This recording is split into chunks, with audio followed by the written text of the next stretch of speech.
Good evening, White Sox fans. It is Wednesday, March 5th. Uh, things are rolling right along here for us White Sox fans. We're getting closer and closer to opening day baseball. I don't know about my partner, Jacob Thome here, but I'm Danny Miller, and I am looking forward to getting back to the regular season.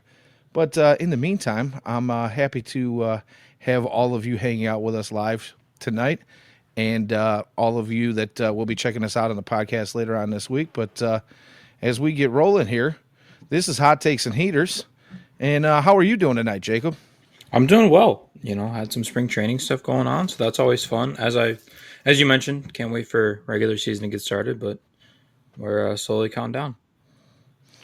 Right on, right on. I've had an eventful week, so I'm just gonna go on ahead and start the show with full disclosure notice here. I have not caught any baseball outside of what our very own Ian Eskridge does for us here with all the highlight reels and low light reels and everything else in between. Uh, and then, of course, if you haven't been following along with us, I would suggest you go ahead and check out our Twitter feed. We do have AAA Jeff Cohen and Elijah Evans are both down at in Arizona for spring training, and they've had a bunch of great little videos and some interviews that they're doing as well. So if you guys want to go ahead and give that a look, see, and check out some of the great content that those guys are putting out. But yeah, man, I've been busy because for some of a lot of folks, our longtime listeners know I've been out of work for a while because of those health issues that we talked about a few weeks ago, and this past week I have been hot and heavy on getting everything together to start a new job next week. So yay. Yeah, Yeah, it's been back and forth, multiple interviews, paperwork and background checks and yeah. the whole nine. So Process is never fun, but hey, once it's over with, no, but it's a great opportunity for me, and I'm looking forward to it. So, excited for it. anywho, yeah, thank you, man, thank you. I guess we'll just get right into it. So, as our thumbnail on our tweet this afternoon said, we are going to look into getting into what the bullpen might shape up to be, as well as some of the catching depth that the White Sox have, and how that might play out throughout the season and what we're looking at in opening day. But I do want to kind of hit on some of just the news in the past week since we've gone on the show, and there's really not a ton to talk about here. But one of the things that is really just kind of seems to be like one of those White Sox things is we're getting hit with some early injuries here in the spring. Recently we talked a little bit about Prelander Baroa, in recent shows, and there hasn't been any kind of real update other than the fact that they are not going to, pursue any kind of surgery, including Tommy John, and they're going to kind of let the rehab go, do the trick and see where he's at. But the fact that there's no update in like Yeah. over a week now is a little concerning, and I just wanted to get your thoughts on that really quickly since we've already talked about it a few times. But how does that make you feel that we haven't heard anything in like 8 or 9 days? Yeah, it's really weird. I've weirdly applauded the White Sox social media team for like putting out updates. Like we'll talk about him in a second, but like when Benny got hurt, they had like a timeline tweet out within like 2 hours, I want to say, which is just insane. Um, it's a little scary on the no update part, but I think pitching can be tough. So we'll see. Um, there is a good thing about being a team that's not projected to do anything is that you have time. There's no reason to rush anybody back, right? Like, hey, if the dude doesn't feel 100%, don't rush him back. So I'm not that worried about it. Obviously, if he does need Tommy John, then he needs Tommy John, and it's a unfortunate setback for a guy who was projected to be the White Sox closer. But yeah, I mean, I think there is. You'd love to hear a positive update by now, but maybe the fact that there is no bad news, maybe you're playing the little no news is good news type of thing. But no, I mean, it's was the first injury of spring, so hopefully he's able to bounce back, and we're able to see him either opening day or shortly after that. Yeah, it's pretty much my thoughts on it too. There is a reason I bring that up in kind of just some of the injuries in general here, and you'll kind of see where my thought process goes when we come full circle and all that. But I'm glad you brought up Benintendi, and I'm glad that you brought up how they put the timeline out rather quickly. It almost kind of plays. It was a great segue, almost playing into exactly where I wanted to go, and we didn't even discuss this pre show, but the Benintendi thing, I agree with you that it was nice to have a quick update and kind of just like here's where we're at. We got the X-rays. There is a fracture. It's not the kind of fracture that typically keeps a guy out very long. And then they come right out and say, we're looking at 4 to 6 weeks. Now, does that 4 to 6 weeks include rehab time? Is there going to be rehab time? That really hasn't been very clear. But all indications from any kind of doctor's reports suggest that it's very possible he could come back from that in the 4 to 6 week range. And friend of the show, Beef Loaf. By the way, I don't even have my comments turned down here. Let me go ahead and do that. Sorry, guys. So, thanks for checking in. But I want to say that Beef Loaf has been kind of on the, I don't even know how to put it. And I just kind of lost my train of thought. I'm not going to lie. Where was I at? Talk about Beef Loaf, Benintendi timeline. Ring a bell. Oh, right. So Beef Loaf is put out on his shows, the Au Jus, and have talked about it on the From the 108 podcast. That even if it's on the longer end of the timeline, that he could only miss like 12 games. If we go by the date and go exactly 6 weeks, that's without if there's any kind of rehab. Now, my question is though, in your opinion, do you feel like a guy who is the highest paid player on the White Sox should be rushed back with a wrist injury when you're hoping that this guy can maybe be part of the offense and maybe kind of return to the form that he had in the second half last year? Yeah, I mean, listen, you're looking at a guy who had a wrist injury last year, and they're already trying to rush him back. I'm pretty sure that he's already like, yeah, we're going to rush it back and try to be there for opening day, which would be the front end of that deadline. I just don't understand the point of rushing anybody back when you have a team that is not going to win anything. There's no, and you don't need Benintendi to play. It's not like there's a huge benefit to him playing hurt. I don't understand the point of rushing him back. I'd rather see somebody young play, which ironically it wouldn't be. It would be split between Slater and Taylor, I think. But that's if Slater's even able to, right, and that's if Slater's at this healthy, point, because he's another one of those guys. Now we just really recently heard that he's also injured, but we'll get into that in a second. But I just don't understand the point of, he's signed to a 5-year contract. There's hope in the White Sox organization of trading him, which is going to be tough. But if you rush him back, you're just hurting his trade value. You're hurting the team because the first half, Benintendi was kind of what we saw, like playing through injury with the wrist injury. And there was just hope that after the bounce back of the wrist injury, he was going to be okay kind of second half and then have a good spring and transition over. So I don't understand the point of rushing a guy back with a wrist injury that you already saw what happened last year in 2024 and not being able to have the season he wanted and then trying to do the exact same thing. It's his definition of insanity of doing the same exact thing and expecting different results. So, it's not like you're right. I just don't understand the point of rushing him back when there's nothing you need out of Benintendi other than him to be a plus player, which he can only do when he's healthy. Absolutely. I agree 100%. And again, I'm not a doctor, so who knows, maybe the reports are true, but I just hope that they approach this thing correctly, because you bring up the fact that you're hoping to kind of maybe trade this guy and get something in return, especially with the contract that he's only being paid pretty much like an average outfielder at this point, even though it is the highest contract in White Sox history. But if you can get any kind of benefit out of his bat, you might be able to, trade him off. And at this point, with the payroll as low as it is, I don't see the White Sox having too much of an issue of eating some of his contract. Obviously, you're not going to want to eat all of it. And if there's any if there's any resemblance of the past 40 plus years with Uncle Jerry, he doesn't like paying players who aren't playing, right? He's not playing for his team. So this might be the best time to do it just because of the simple fact that the payroll is low. So we're kind of hoping that we get the best out of him when he does come back, and he does come back as quickly as possible, healthy, right?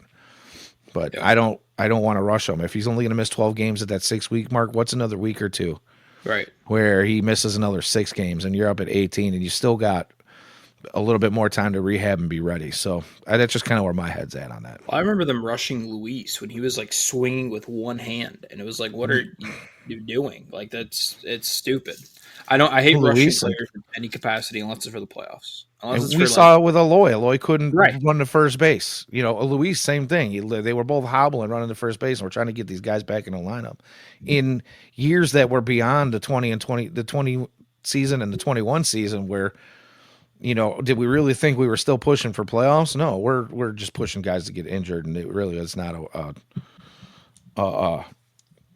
conducive to winning ball games and keeping the longevity of your players at stake here. So, yeah, let's go ahead and move on to some of the other injuries really quickly before we get into the the bullpen and the catchers. But we did talk about Austin Slater. He's out with an oblique now. Unfortunately, that's one of those ones that can linger, but it sounds like it's a low grade oblique strain. So hopefully, we're not looking at something that's too long for him. And I'll leave it at that unless you have something you want to add. No, I think that's well said. Perfect. And then, Michael A. Taylor, another one. So our outfield keeps looking like, there's going to be some opportunities, at least early on in the seasons, for some of these guys that we thought might not make the roster. And, Michael A. Taylor is now, showing up on an injury report now. What do you think about that and him being the potential replacement in center field for Luis Robert if Luis Robert gets traded, especially before the season, and now Taylor's hurt? Right. Where's your head there? Yeah, I don't know. I mean, I think they have some more interesting names in AAA, quadruple A, guys who've played in the majors. I think Fletcher, I think you're comfortable with him in center. I know he majority played right, but he was a plus outfielder. I have. Oh, I can't think of the dude's name.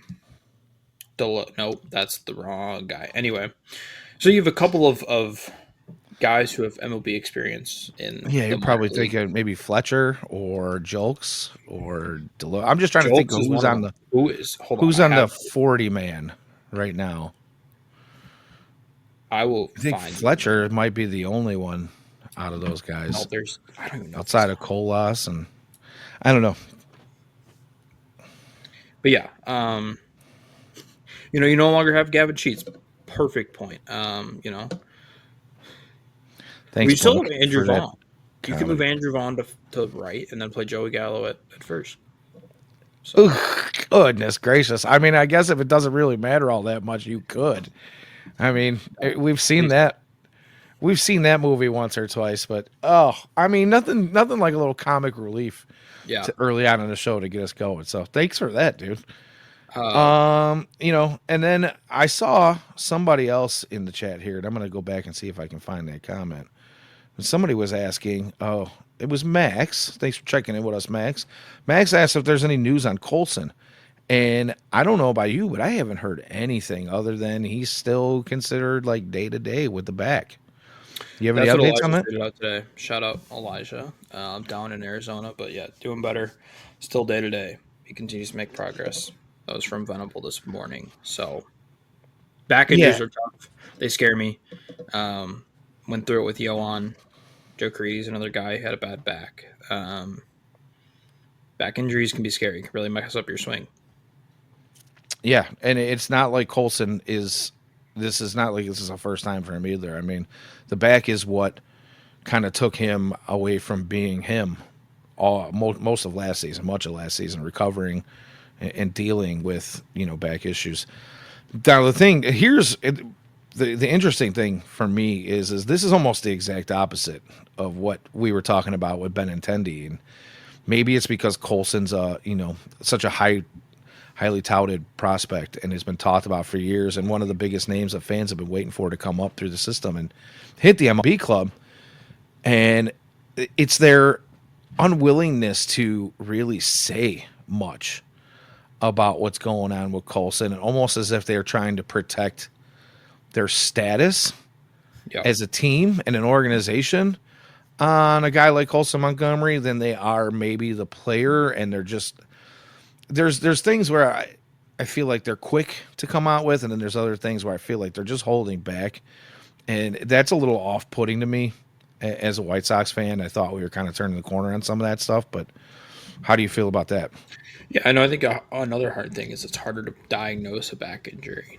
So maybe they truly don't have the information. That's a great point. Back Actually, spasms can last like a day. They can last, a year. They can last forever. You can never if you have back issues, they may never go away. But listen, the kid's 23. The issue Colson had is he got drafted in 21 out of high school, hit really well. Was like the only promising prospect for the White Sox, especially on the hitting side. So everybody's kind of heard about him forever, and I think people think he's a lot older than he is. But he was drafted out of high school at 21, just turned 23, right? Just a little bit ago, February 27th. So I don't think I'm worried about it. Obviously, I think I'm worried about the back. I don't know if I'm necessarily worried about the unwillingness of the White Sox to put out any statement, because I seriously think they don't know what's going on with him. Yeah, I think that's probably a good as explanation as any.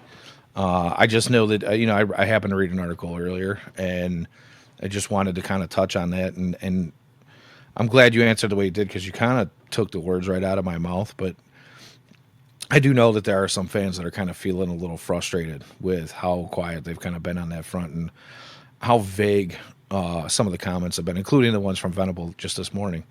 Right. So, just a few things to keep in mind.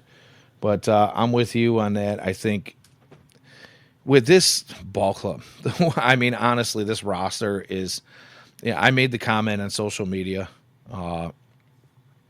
earlier this week in one of the White Sox Facebook groups, that outside of Luis Robert, and that's if he stays on the team. Yeah. Outside of Luis Robert, the rest of this roster seems like it's pretty much plug and play, at least for position players. Like you can pretty much throw anybody out there, and any of the infielders, throw them wherever you want them. Any of the outfielders, throw them wherever you want them outside of Luis, and you're probably going to get close to the same offensive production no matter what you do. So in that case, I feel like maybe this is kind of one of those things where, we've talked about those position players a little bit, but with the injuries mounting, now you almost have to just put like your best defenders out there, so you're not ruining this young pitching staff that you might have, become your future, and you don't want to ruin their confidence too much. So I don't know where that goes, but we'll see. Hopefully these guys come back healthy as soon as possible, because my goodness, man. I mean, if we got to deal with the injury bug the way we have been, and I know it seems like it's been a lot, but honestly, we're not as bad as a lot of MLB teams out there. I think we're just a little jaded after the Herb Schneider years. So, but tots and pairs to all those guys and their injuries, and I hope they come back ready to go. So, the only thing I wanted to ask you about along that is there's a lot of people out there, wherever you look, clamoring for the White Sox to sign some outfield depth, whether it's like, Verdugo or somebody else. Quick thoughts on that. I think they already adjusted with Taylor and Slater, and obviously they got hurt. So I don't know if you're going to take like a late swing on a guy. Verdugo. I know Verdugo's out there, but like the issue is you have to also convince these guys who are going to be taking minimum contracts to play for your team. Obviously, if it'd be great to sign some of these guys, but like, does Verdugo really want to play for a 40-win team next year? Coming off the season he had with the Yankees, Um, and I know there's kind of a hope that he gets traded, but you know, it's a slippery slope when you're trying to um, kind of come back on a 1 year deal. So I don't know. I just I think Slater's hopefully there for opening day, especially if Benny's not ready, and then Taylor, who knows? But they do at least have some guys I think are capable. I shouldn't say capable. Are at least usable players. We'll put it that way. In the minors that could play, without rushing anybody. Zach Deloach, by the way, was the name I was trying to think of earlier that I could not come up with. Roger that. Yeah, but I mean, you can play Colas out there. You have Fletcher, Deloach. You have a couple of guys who are pretty high up there in the system and that could play. I think Yeah, at and least as a and stopgap again, already. we're pretty much in agreement there. I don't see them going out and signing Verdugo or any of the other, you know, give them a chance type free agents that are available. Just for the simple fact that a lot of these injuries look like they're going to be, minor. Mm-hmm. Guys are only going to miss small periods of time. And of course, like you said, we've got other guys in the system that can, fill in for the time being. Oscar Colas's, which, I mean, this guy's not doing anything to help his case whatsoever. I mean, he's just been a butcher in the outfield, and the bat when the bat's good, it's good. All right. But unfortunately, you can't get any consistency, any level of consistency out of him whatsoever. You brought up Deloach, who again, this is a guy who's already got some major league experience, including some with the White Sox. You've got Fletcher, same deal. You got Corey Julks, same thing. He's got some time with the White Sox, all still in the organization, and then a handful of prospects that you could even throw in the mix if you wanted to too. What I feel are guys that are probably never going to be MLB regulars, but and you don't have to worry about starting the clock on them too soon or hindering their development if you just need to get 2 or 3 weeks out of them to fill a hole. Because again, we say this a lot. We're going to say it probably 1,000 times more. This is not a season where we expect to win pretty much anything. We're just hoping to not, set another record at this point, right? So Right. break our own record. So let's go ahead and move on from that. Enough of the injury talk. It's kind of depressing. I'd rather Let's get talk more about positive. some. What's that? I said let's get more positive. Yeah, let's do that. I would like to go down the bullpen because I think the bullpen is actually constructed a little bit better than it has been the last couple of years. I think the White Sox, Bannister, and pretty much everybody gets. I don't know if Venable had a say in it, but they had a direction this year. Even if they went out and got some guys that weren't exactly world beaters, they did go out and get some guys, whether it be via trade, towards that middle end of last year, and then this off season, that just show some experience or some really positive outlook on what they could be. So why don't we just go ahead and get into that? I personally did my homework on just the guys that are projected in the 40 man on MLB.com. There are a Yep. handful of guys that are prospects that I feel like could crack this bullpen at some point throughout the season. But, even though we are Future Sox, this is the MLB show. So I let James and Ian kind of handle that stuff. But if you got a couple of prospects you want to throw out there, by all means, I'm just telling you where I did my homework. So why don't you Right. go ahead and kick us off with a couple of these guys, and I'll kind of go down the list with you. Yeah, I think there were some interesting ways people were acquired. I hope Getz isn't trying to get too cute with the whole let's trade a prospect for a reliever and hope to then have that reliever play good and then trade him again for a better prospect. Um, when it comes to this year's trade deadline, I think they did that with Cam Boozer. That trade was kind of like, all right, I get what you're trying to do, but that's an interesting approach. I think it's a good approach if it works. If the player plays well, right, and you kind of have guys that you want to target, and hopefully that's someone that Bannister is targeting, and that's someone that Bannister feels confident in bringing in. A guy like Cam Boozer or was another guy that they brought in. Tyler Gilbert, another guy they traded for. But just because everybody needs arms when it goes down the stretch. But yeah, just kind of throw out 3 names and then we'll kind of go from there. Cam Boozer, someone I'm excited about. And then you have Jared Schuster, who came back from last year. Obviously, we've already talked Baroa, so I'll move on him. But kind of the Shaka from spring training as well, Penn Murphy, who's pitched really well so far this spring. And yeah, those are 3 guys I'm pretty excited about for this upcoming season. Some of those guys, I don't know if they'll make the 40, but we'll see. I think I think all those guys are on the Yeah. 40 right now, aren't they? Already? I believe so. Schuster's the only one I'm questionable about, just because we'll see. I'm pretty sure he's on the 40. He's on. And I think He's on. 1 or 2 got added because we do have a couple of guys on the 60-day. I think Schultens is on the 60-day.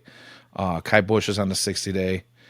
So it gives you a little room to move guys onto the 40-man.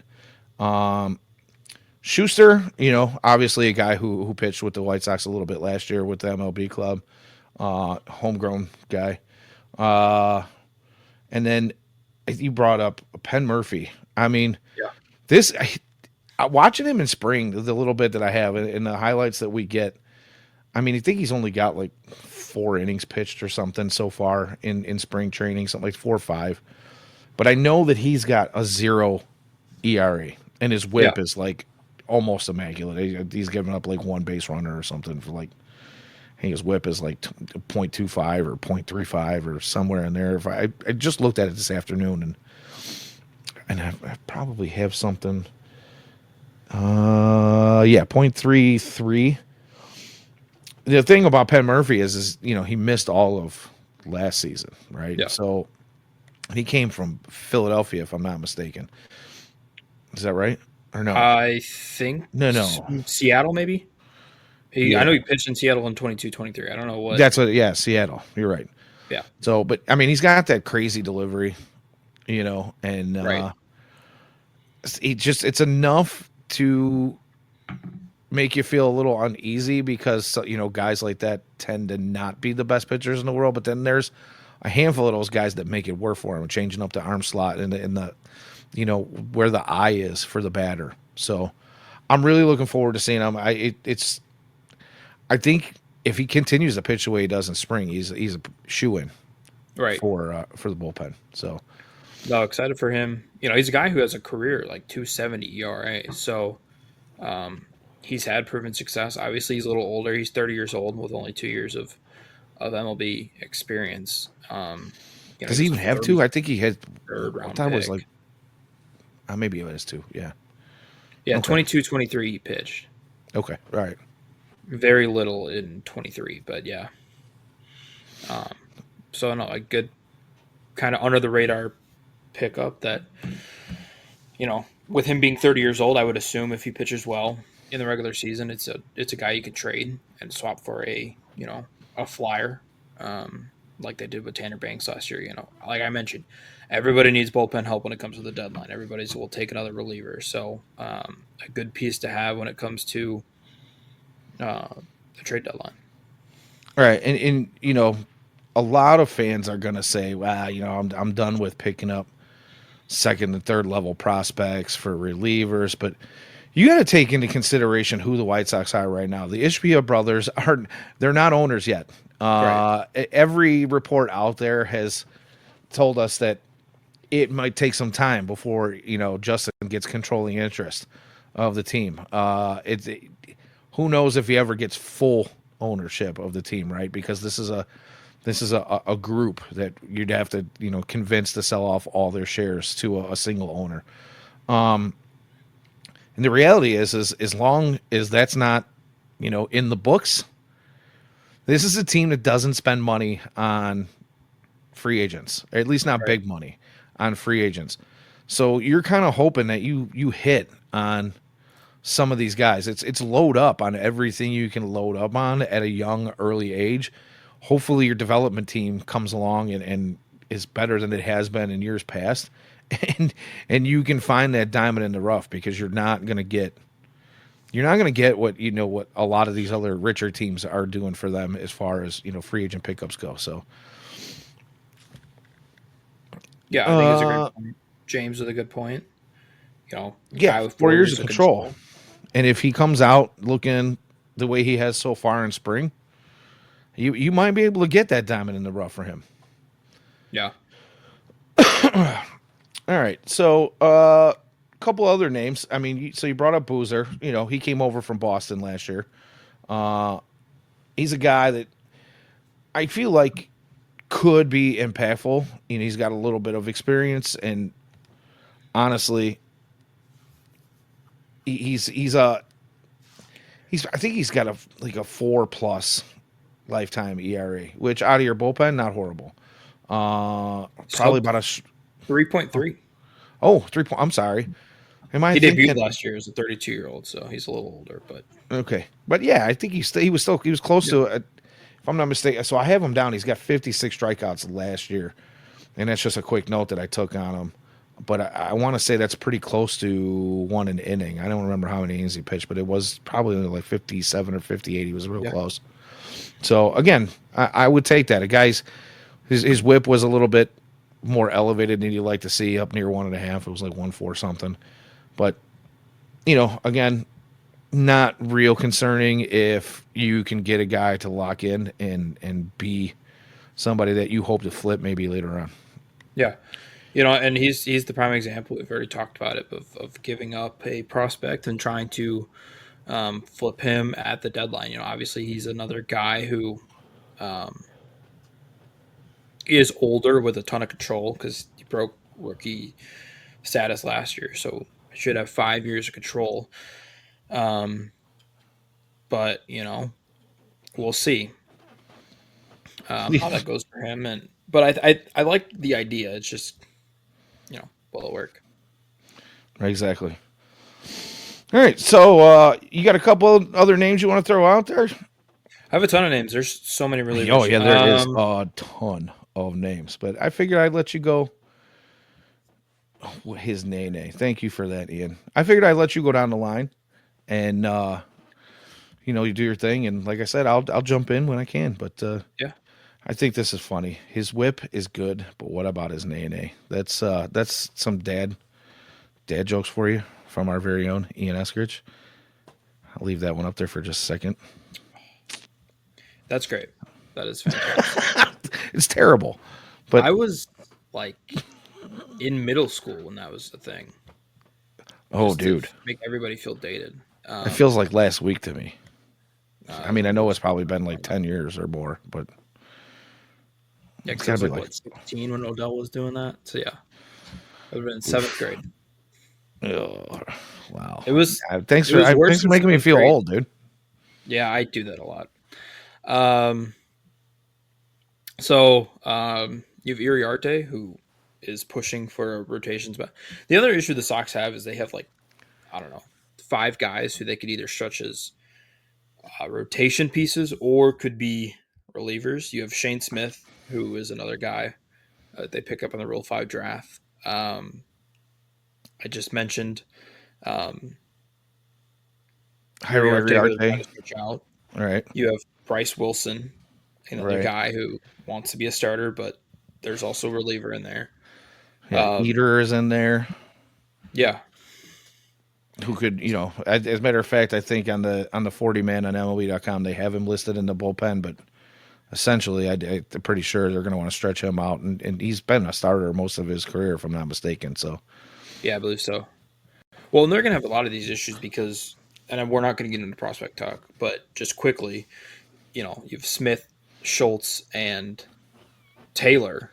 Those are 3, and then you already have Cannon, Thorpe, Martin. Like you only have 5 rotation spots. So you're going to have some of these guys that, um, right, high elo guys have to Nistrini pick and up. Leisure and all these Right, guys that some of them may have a cup of coffee in the majors, but are all guys that could, and a lot of those guys, like you said, can be starters or slash bullpen guys. So, yeah, again, we can talk about prospects a little bit. It's difficult not to this time of season. right.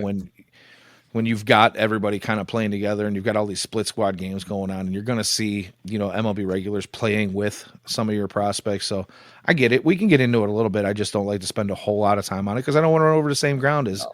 Right. is Ian and James, and honestly, Ian and James are they're the authority on that kind of stuff when it comes to the White Sox, at least anyway.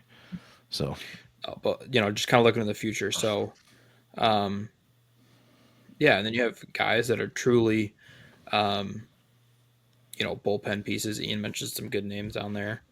Um, I think I'm last time I checked, AHT was still a guy. I don't know.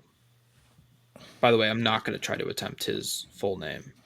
It's like Anthony. No, not yeah, going to do it. Tui out, but yeah, it's like that. It was like Marquez Tui Asasopo or Yeah, whatever back in the day. Like once I hear it a few times, I'll be able to get into it. But yeah, Anthony HT, whatever his AHT. That's what I'm going to right, call him exactly. all the way up here. So you do have some guys who are like truly relief pitchers only coming up as well. So I don't know how many of those guys reach Hoopy to Onatoa. Tui Onatoa. Even with him breaking it down phonetically, I can't get it. Thank you, Ian, for trying. We'll get there. We will get there. I'm gonna throw that up on the screen so everybody can see that. Hoopy Toi Onatoa. Yeah. All right. Whatever, brother. I appreciate you trying. Tui. Tui. He's still trying Sure. to work with me. Still trying to work with me. James Hesterman bringing up Clev. I'd rather not. He's not. I mean, even with I the don't even know if he injuries, I makes. don't I think. don't think he makes the 26, but Yeah, he's not. I don't think so either. I don't know if he ever even is he on the 40. I don't believe he's on the 40. no, I think it was a NRI. So Yeah, he's a minor league contract guy. So I don't yeah, even know if he makes the team ever this season, unless he has a phenomenal run in wherever he's at in Charlotte. or injuries go horribly wrong, which Oh, let's we talked about that already. I'm beyond it. Let's not talk about injuries anymore because I don't want to put that out into the universe right now. So Max, we will talk about some of the highlights today a little bit later, but yeah, he's talking about that Teal bomb 3-run homer in yeah. the eighth. But we'll get into it a little bit. But then you just have. I mean, it's crazy though because I mean, if you really go through the list, you could have just name them all off: Boozer, Anderson, Varlin, Wilson. Steven Wilson's still in Charlotte, I believe, or NRI now. Shane Smith, Schuster, Baroa. I have them all listed down here. Iriarte, Tyler Gilbert, Gilbert, Penn Uriarty, Murphy, Penn, yep, Justin Dunn, yep. and that Wilson. Plus, I mean, you have like legitimately 15 options. I don't know if any of them are great, but you have 15 options that you could realistically go to the bullpen this year. So it'll be interesting to see like how does spring affect that? Like, Justin Anderson's not having a great spring. Does he get bumped off of the bullpen? Um, you I think know, Anderson's a guy they want to see though, so so I do feel I. like I he's agree, he's but pretty much, in my opinion, he's pretty much a shoe in yeah, at least to start the season. Now, if he kind of falls flat on his face, and he's only got a handful of what is it, 2 or 3 innings pitched so far, I think. And yeah, he's got his ERA is a little elevated, but I mean that happens when you've only got 2 or 3 innings pitched. Where you give right, up a couple of runs and your ERA is like 60, which I mean I think that's Anderson. That's where he's at 63 with a WHIP of 8. So Schuster, another guy, couple innings pitched, he's got an 18 ERA. So I don't really look at ERA so much in spring training just because these guys aren't getting enough right. appearances to kind of show anything. Thanks, James, for throwing that up there. Yeah, Heasley and Isert. I think all of those guys are potentially could make the bullpen, like Jacob's saying. I mean, we're just throwing name after name out there. But I think I'm going to ask Jacob here who he thinks at least has the best shot. And if you want to give me 10 to just kind of give a round out of 3, extra 2 or 3 extra names that are on the cusp outside of your 10, you are you prepared to do that? Are you prepared to make a prediction on who you think's going I to could start get the there. season out I there? could probably get there. Okay. Um, so what's the number here? We're shooting for Give What, me 8? between 8 and 10. All right. Obviously, I think we're probably going to be rolling with 8 just because of the extra man now on the 26. You're carrying extra pitchers these days, and obviously that leaves benches a little bit short, but that's just the way the direction of baseball's going right now. So Official yeah, give me 26 between. man. That somebody's going to get injured tomorrow. Boozer, Anderson, Varland, Schuster. I won't count Baroa because he's hurt. Um, Penn Murphy, of course. Gilbert, I think, is a guy they're going to get some run because of they traded for him. So I think he's got kind of an inside track there. Um, Shane Smith, that's 7. And then already said him. Trying to get another name here.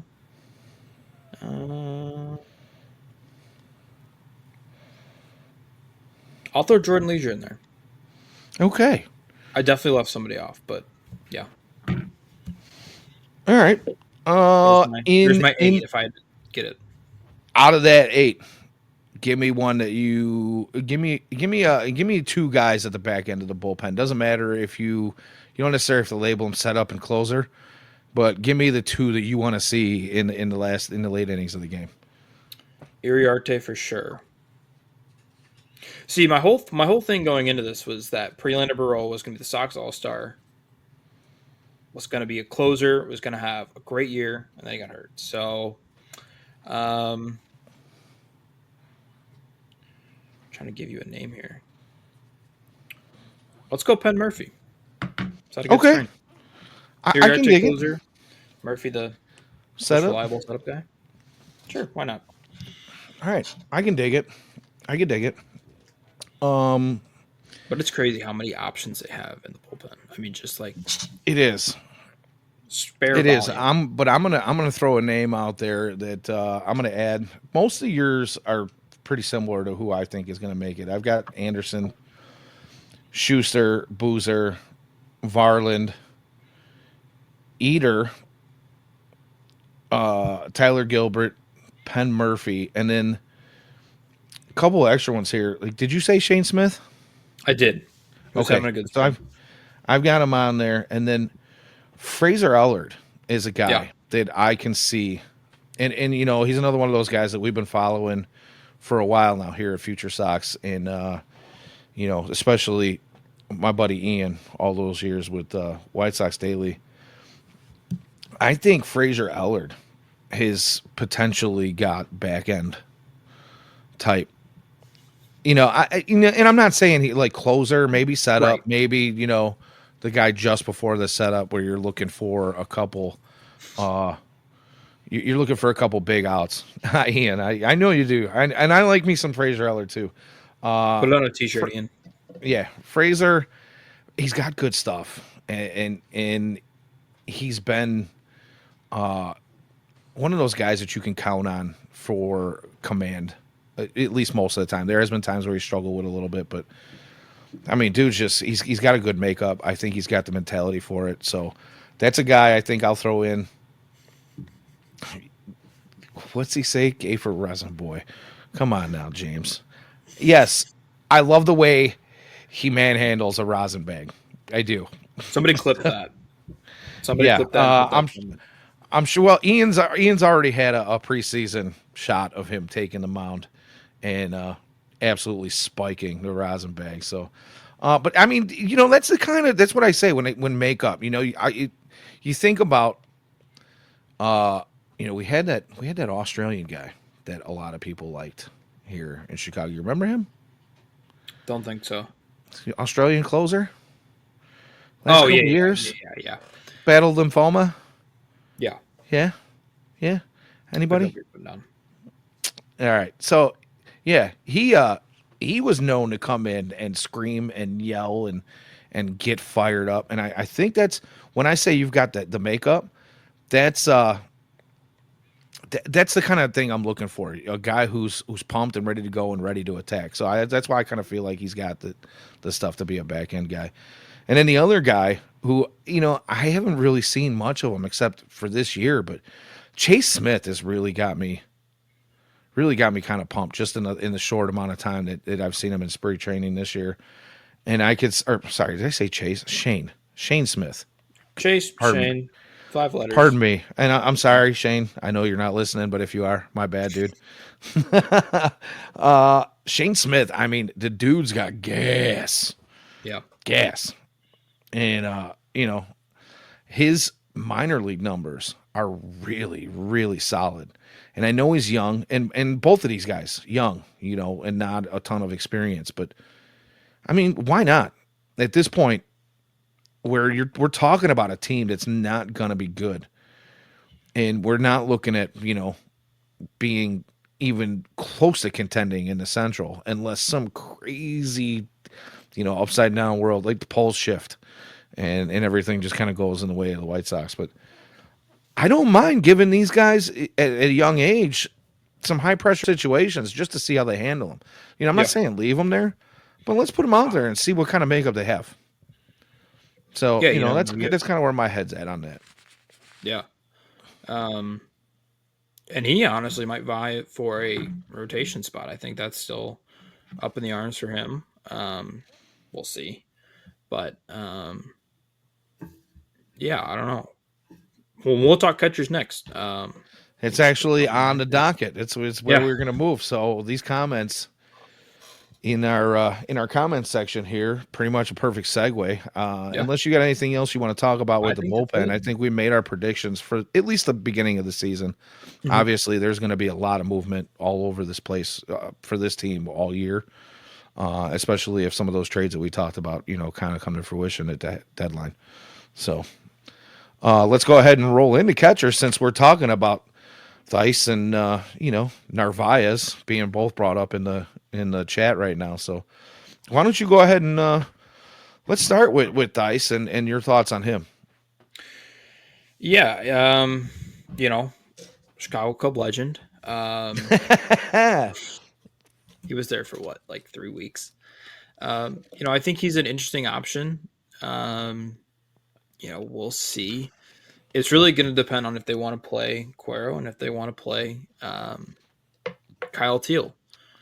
They also have Omar Narvaez, who has, to Ian's credit, looked horrid in spring training, but, was a defensive first guy back, whenever, but defense has fallen off. So it's really, I think those guys are going to depend on if they want to play Cuero and if they want to play Teal.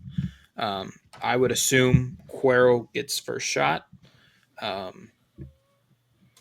we'll see. Just considering that he played a significant amount of time in the White Sox organization in AAA.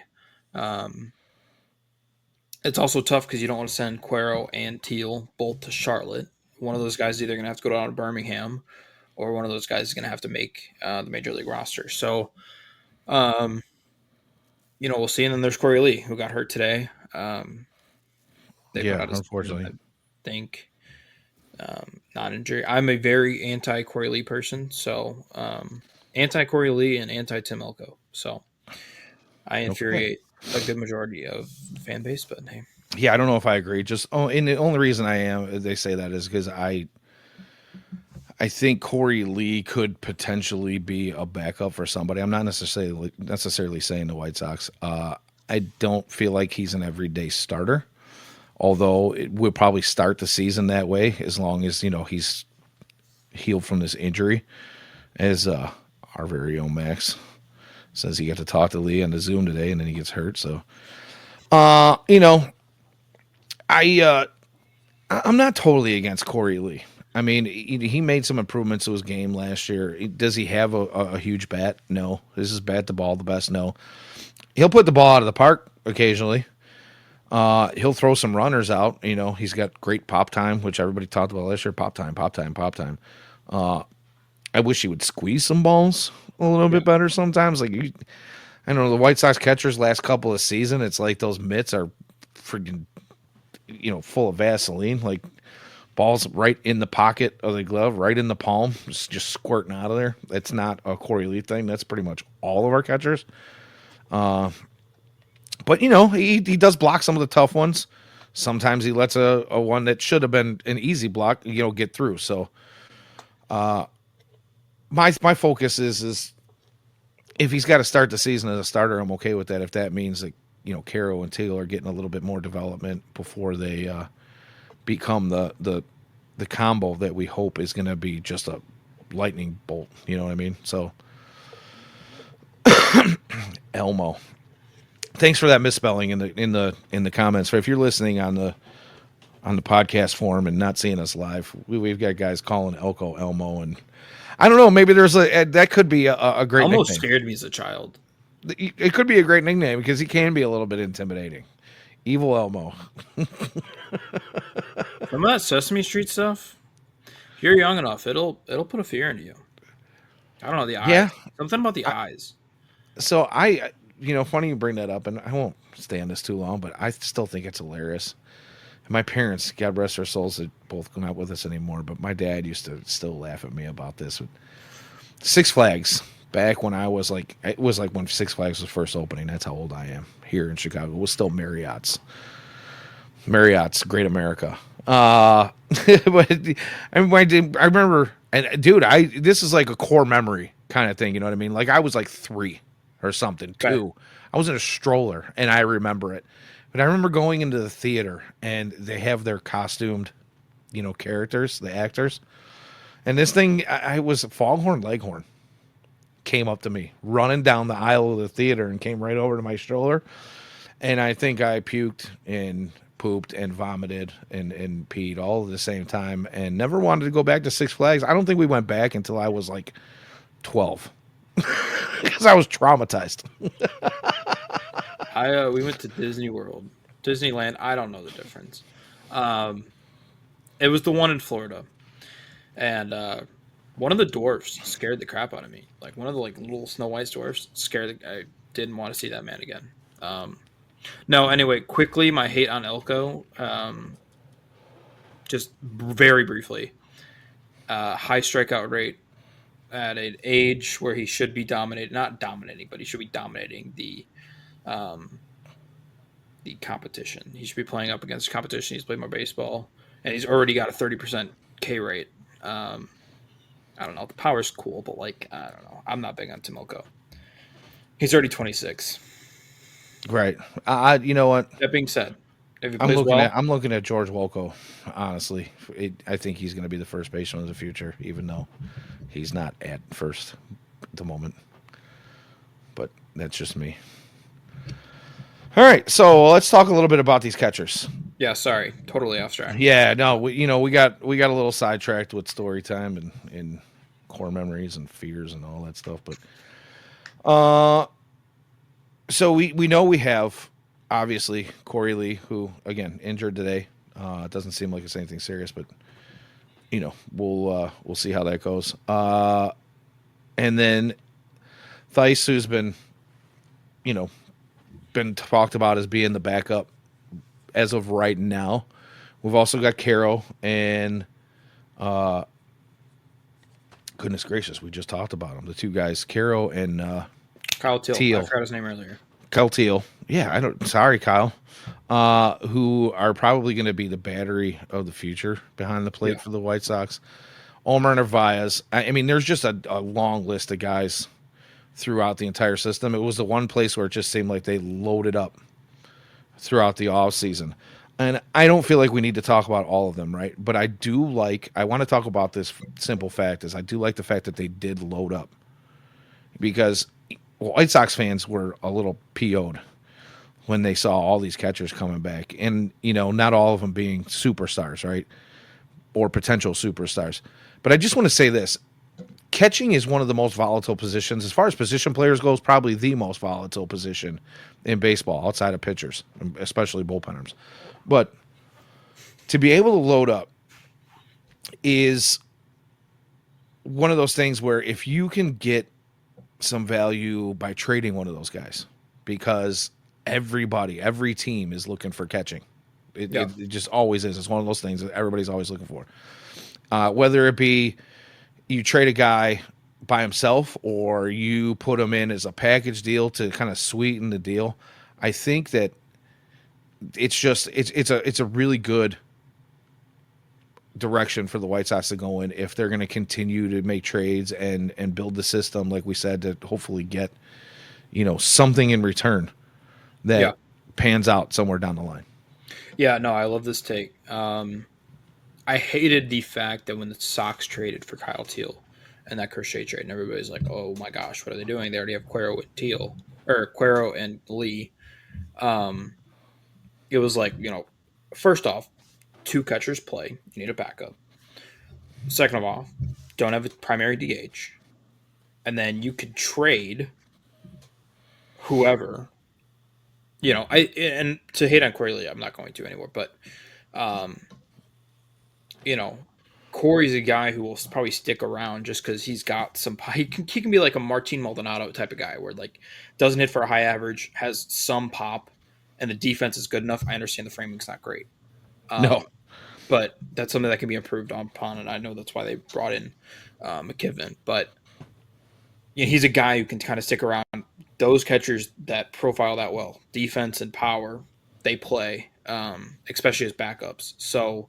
Um, I think if you have Teal and Cuero and you can trade Lee, and then you have Stassi and Narvaez, and I really think that the Sox hope was to have one of Stassi and Narvaez be good enough to play, and then package him with Lee, and then whenever Cuero and Teal are ready to bring those guys up.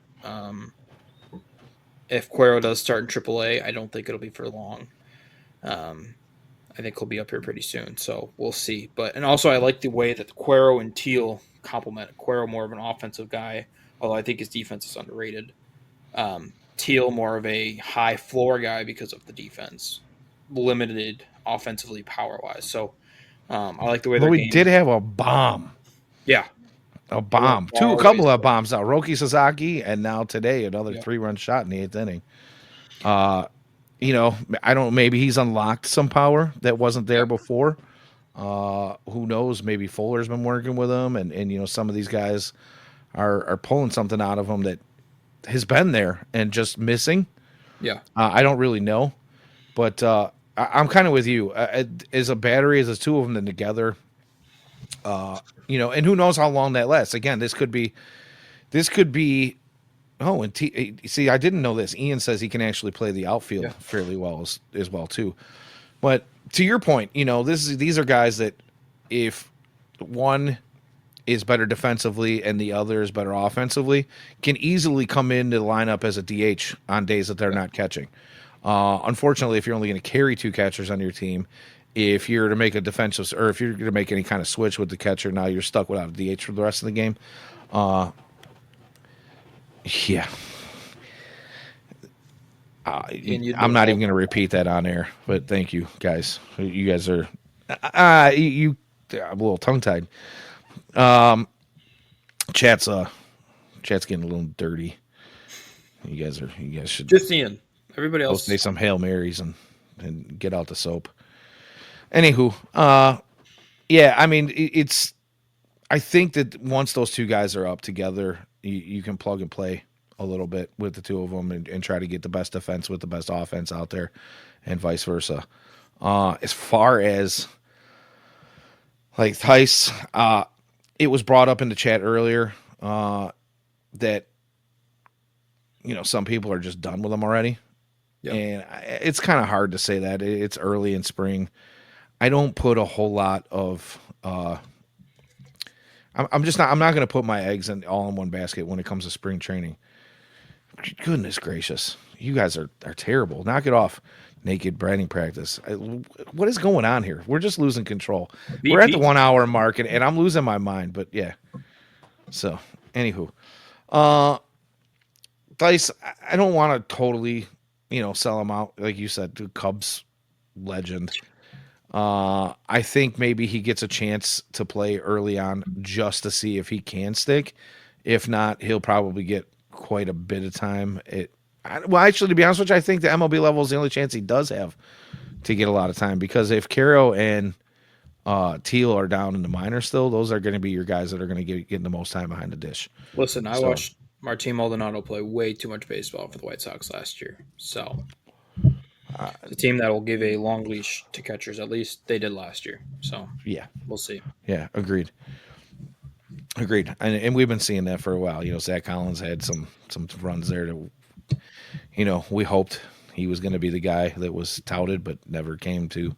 Next It was podcast, let's just riddle off like horrible White Sox catchers for an hour and leave. I mean, we could riddle off We could guys do that it. in the last since the last rebuild that just got Yeah. way too much time. We can spend a show on that once before the season starts for sure. So yeah, I think. Do you have any real notes on catching that you want to share before we move on? I don't think so. I mean, I think between Thais and Navarez, one of them will make the team. They'll You run think that we're going to until carry three? No. No. I think Lee and then one of Thais and Navarez will make the team, and then it'll go from there.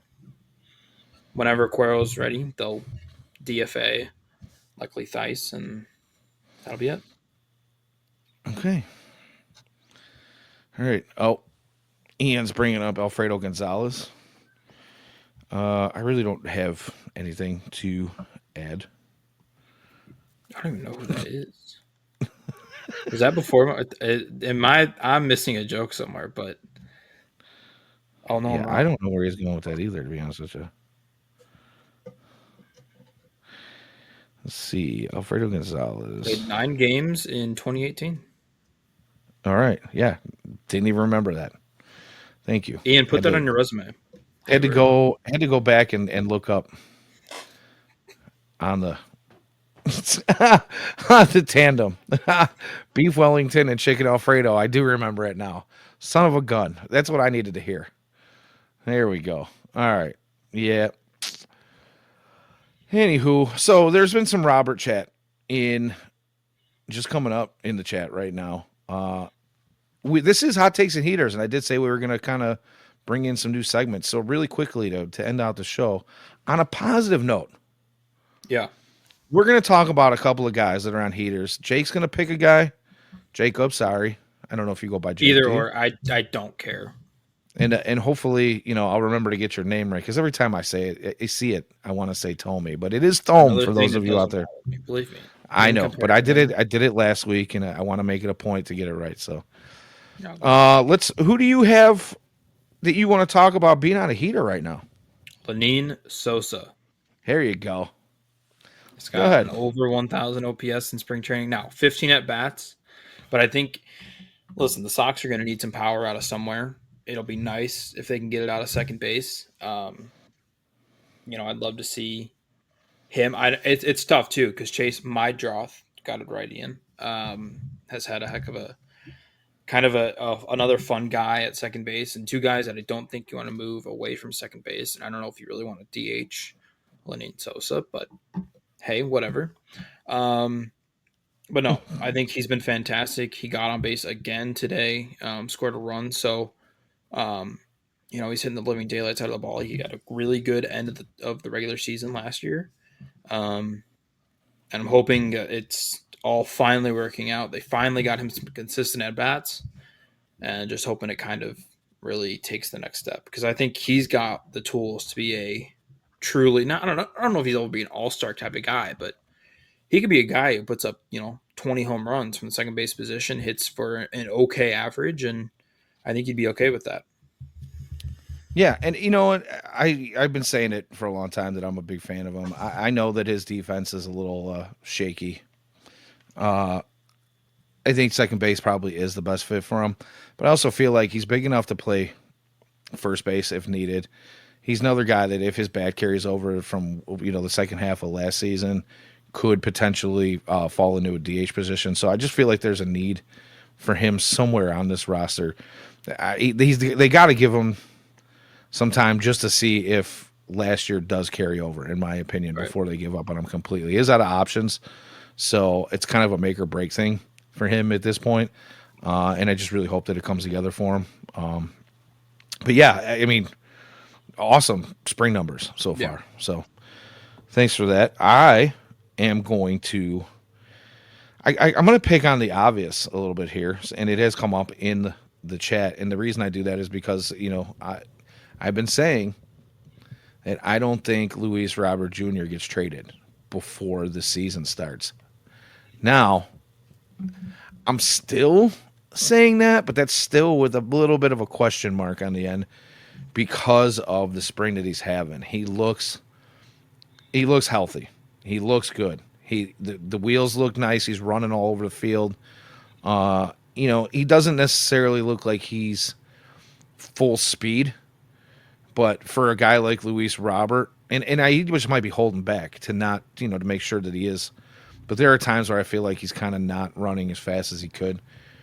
But when you've got Luis Robert's speed and you glide all over the place in the outfield, you don't necessarily have to be at 100. If you're at 95, fantastic. But we got to talk about the bat. I mean, 353 batting average to this point in the season, 17 at bats, and he's got 11, almost 1,200 OPS.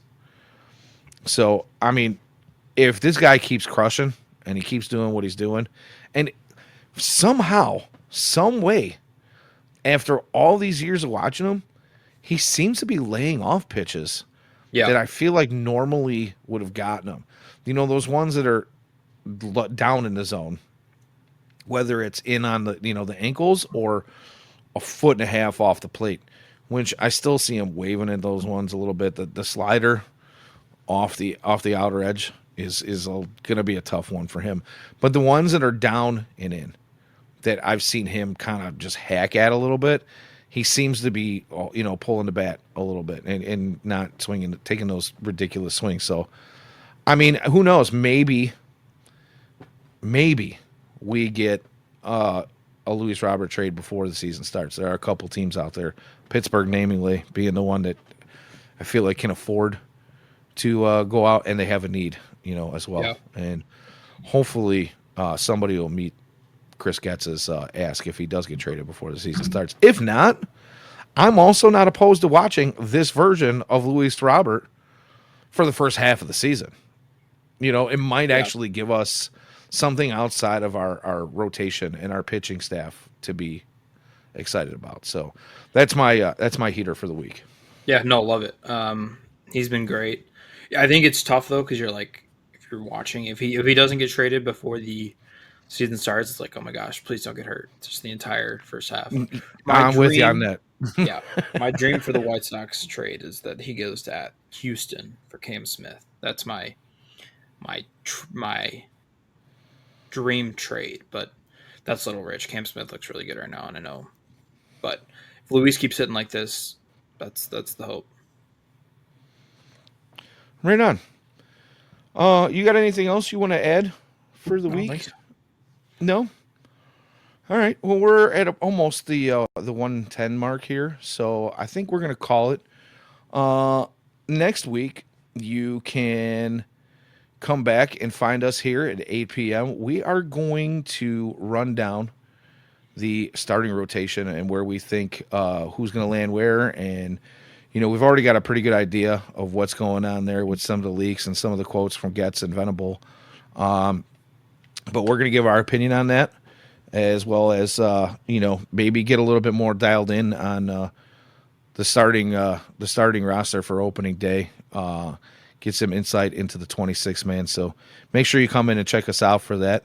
But, we love you guys for being in the chat, keeping us going.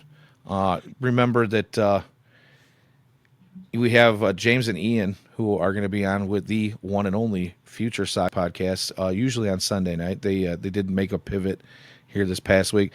But before we get into that, I want to make the announcement that if you don't already know, our very own Ian Eskridge is going to be on the Oju with Beefloaf from the 108 coming up here. I believe it's on Monday night.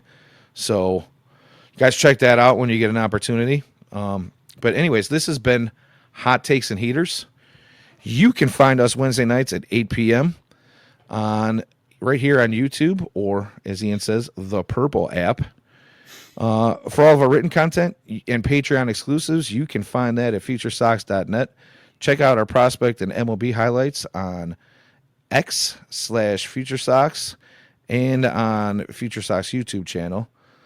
Please like, subscribe, and hit that noti button for any and all content updates. And just a quick reminder, on all of our live streams, our super chats are open. If you like any of our content, you can go ahead and do that as well on Patreon on the website. And we appreciate all of you. Until next time, go White Sox.